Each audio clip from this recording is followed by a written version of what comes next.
Sila ijoolleen tun har'a maal taate? Assaayimentii dalanii jettee achiin haftii?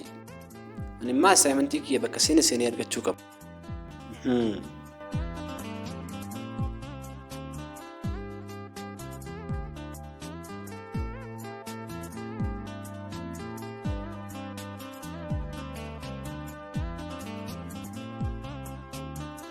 Afaayizo assaayimentiin dalanii bannaati? dalagee jira. Bannaan abarreessimee hin hojjenne yaani.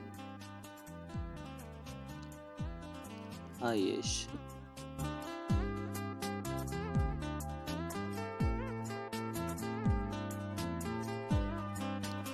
Dhiisii jedhiis nan barreessinee baqa.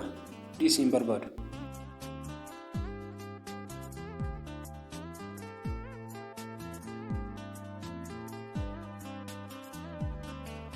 Assaayimentii dalanii? Akkin assaayimentii maal nama bakka sanii dhufaa jirraayyuu.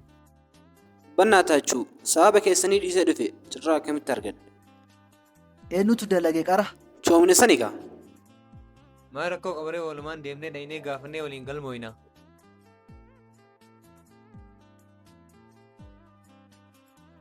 Assaayimentii san nu galmeessi kaa coomina.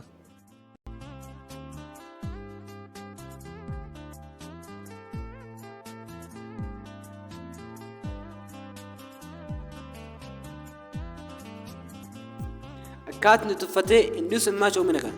Adeemne.